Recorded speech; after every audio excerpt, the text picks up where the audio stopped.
एक बार एक राजा था। वह राजा समय समय पर वेश बदलकर अपने नगर का सर्वेक्षण करता रहता था, ताकि देख सके कि सभी कर्मचारी अपना कार्य नियमानुसार कर रहे हैं या नहीं, क्या प्रजा उसके कार्य से संतुष्ट हैं या नहीं। एक बार राजा वेश बदलकर अपने प्रधानमंत्री के साथ निरीक्षण पर निकले। बाजार में उन्होंने देखा कि एक व्यक्ति का शव पड़ा था। राजा ने आसपास के दुकानदारों को कहा कि इस मृत व्यक्ति को उसके घर पहुंचा दो। सब लोग कहने लगे कि बुरा आदमी था, इसका शव यहीं पड़ा रहने दो, इसके घर वाले आकर स्वयं ले जाएंगे। कोई भी दुकानदार उसके बारे में बात तक नहीं करना चाहता था। राजा बहुत हैरान कि इस व्यक्ति ने ऐसे क्या कर्म किए हैं जो मृत्यु के बाद इसको कोई कंधा देने तक को भी सहमत नहीं है। राजा को किसी दुकानदार ने बताया कि यह व्यक्ति पाप कर्म करता था, बहुत शराब पीता था और वेश्या के पास भी जाता था, इसलिए कोई भी इसके शव को हाथ लगाने को तैयार नहीं है।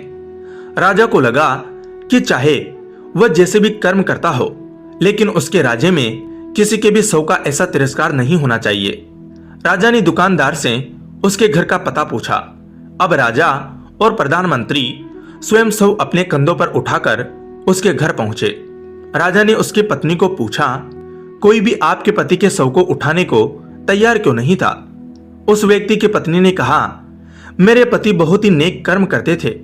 अब राजा हैरान कि वहां बाजार में तो हर कोई कह रहा था कि यह पाप कर्म करता था, शराब पीता था, वेश्या के पास जाता था, फिर इसकी पत्नी इसके कर्मों को नेक कर्म क्यों कह रही है?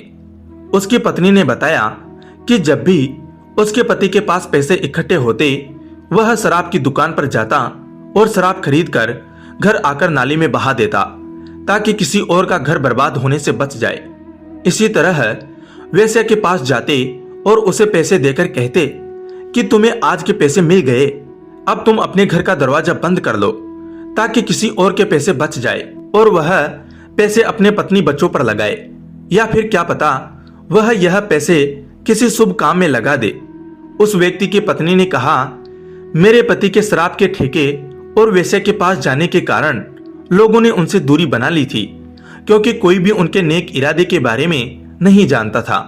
मैं उनको कहती थी कि आपकी इतनी बदनामी हो चुकी है, कोई भी आपको कंधा देने नहीं आएगा, लेकिन मेरे पति का मानना था कि शुभ कर्म लोगों को दिखाने के लिए नहीं करने चाहिए। ईश्वर हमारे अच्छे बुरे कर्म फल का हिसाब रखते हैं, इसलिए अच्छे कर्म करने चाहिए और उसका फल ईश्वर पर छोड़ देना चाहिए, क्योंकि ईश्वर सब देख रहे हैं। मुझे ईश्वर पर विश्वास है।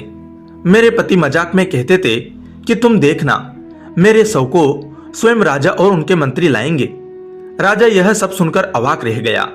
राजा ने उस व्यक्ति की पत्नी से कहा, चाहे आपके पति मजाक में ही कहते थे कि देखना मेरा शव राजा और मंत्री उठाएंगे, लेकिन वह बात 100% सच है, क्योंकि मैं यहाँ का राजा हूँ और यह मेरा मंत्री है। राजा ने बड़े सम्मान के साथ उस व्यक्ति का दाह संस्कार करवाया और उसके अच्छे कर्मों की सच्चाई से सबको रूबरू करवाया। यह सत्य कथन है दोस्तों कि हमें शुभ कर्म दिखावे के लिए नहीं करने चाहिए, क्योंकि हमारे कर्मों का लेखा जोखा ईश्वर रखते हैं, हमें देखने या सुनने वाले नहीं।